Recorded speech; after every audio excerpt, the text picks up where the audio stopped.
আলহামদুলিল্লাহি রাব্বিল আলামিন ওয়াল আকিবাতু লিল মুত্তাকিন ওয়াসসালাতু ওয়াসসালামু আলা রাসূলিহিল কারীম ওয়া আলা আলিহি ওয়া আসহাবিহি আজমাইন। ভয়েস অফ ট্রুথ নিবেদিত ঈদুল আজহা উপলক্ষে আয়োজিত আজকের অনুষ্ঠানটি যে যেখান থেকে দেখছেন সকলের প্রতি জানাই ভয়েস অফ ট্রুথ পরিবারের পক্ষ থেকে আন্তরিক শুভেচ্ছা, অভিনন্দন ও সালাম। আসসালামু আলাইকুম ওয়া রাহমাতুল্লাহি ওয়া বারাকাতুহু। সাথে ঈদুল আজহা আমাদের সন্নিকটে, সকলের প্রতি রইল ঈদের শুভেচ্ছা ও ঈদ মোবারক। সম্মানিত দর্শক শ্রোতা ভাই বোনেরা, রাসূলুল্লাহ সাল্লাল্লাহু আলাইহি ওয়াসাল্লামের সেই হাদিস, যিনি রাহমাতাল লিল আলামিন, তিনি বলছেন যে তোমরা কোরবানির বস্তুকে, কোরবানির পশুকে যখন জবেহ করবা তখনও তোমরা তার প্রতি ইহসান করবা। অর্থাৎ আপনি যে পশুটি কোরবানি করবেন তার উপরেও আমাদেরকে ইহসান করতে হবে, দরদ নিয়ে সতর্কতার সাথে এবং মানবিকতার সাথে, মানবিক আচরণের মধ্য দিয়ে তাকে কোরবানি করতে হবে। তার সাথে অমানবিক আচরণ করা যাবে না। তো কোরবানির পশুর উপরে ইহসান করা বলতে কি কি বোঝায় সেই বিষয়গুলি আমি একটি একটি করে খুব সংক্ষেপে উপস্থাপন করছি। কোরবানির বস্তু বা পশুর উপরে ইহসান করা বলতে যে জিনিসগুলি বোঝায়, প্রথমত আমরা কোরবানি যখন হাট থেকে বাজার থেকে কিনে নিয়ে আসব, গাড়িতে ওঠা নামার বিষয়ে তার প্রতি জুলুম করা হয়। গাড়িতে ওঠানো এবং নামানোর বিষয়ে সেই পশুর প্রতি জুলুম করা হয়। অর্থাৎ জোর করে সহজ কোনো জায়গাতে নিয়ে গিয়ে গাড়িতে ওঠানো হয় না, উঁচু গাড়িতে ওঠানো হয়, তাকে রশি দিয়ে টেনে ধরে, এবং নিচু কোনো জায়গা বা সেই উঁচু জায়গাতে ওঠার জন্য কোনো মাধ্যম ব্যবহার করা হয় না। টেনে হেঁচড়ে জোরপূর্বক তাকে কষ্ট দিয়ে গাড়িতে ওঠানো হয় এবং নামানোর সময় এমনটি করা হয়।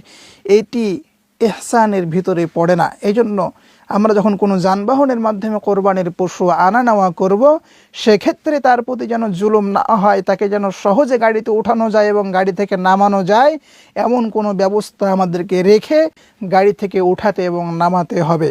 দ্বিতীয়ত, কোরবানির পশুর সামনে আমরা ছুরি ধার দেব না। তৃতীয়ত, আমরা ধারালো ছুরি দিয়ে কোরবানি পশুকে জবাহ করব। ধারালো ছুরি দিয়ে কোরবানির পশুকে জবাহ করাটাও হচ্ছে সেই পশুর উপরে ইহসান করা। তৃতীয়ত, জবাহের পূর্বে আমাকে কোরবানির পশুটাকে ভালো করে হাত পা বেঁধে নিতে হবে। এটাও কোরবানির পশুর উপরে ইহসানের অন্তর্ভুক্ত। হাত পা যদি ভালো করে বেঁধে নেওয়া না হয়, যদি ছোটা অবস্থায় থাকে, তাহলে অনেক সময় দেখা যায় গরুর ক্ষেত্রে এটি হয়, হাত পা ভালো করে বাঁধা না হলে গরু ছুটে যায় অর্ধেক জবেহ করা অবস্থায়, এবং এতে করে সে কোরবানির পশু যেমন জুলুমের শিকার হয়, তার প্রতি যেমন অবিচার করা হয়, বেইনসাফি করা হয়, ইহসান করা হয় না। তার উপরে যেমন ইহসানের বিপরীত আচরণ হচ্ছে, তেমন যারা কোরবানি দাতা তাদেরও কষ্ট হচ্ছে। এজন্য কোরবানি করার পূর্বে কোরবানির পশুকে ভালো করে শোয়ানো, ভালো করে শক্ত করে হাত পা বেঁধে নেওয়াও কোরবানির পশুর প্রতি ইহসানের অন্তর্ভুক্ত। এরপরে আমরা একটি পশুর সামনে আরেকটি পশুকে জবেহ করব না, এটাও ইহসানের অন্তর্ভুক্ত।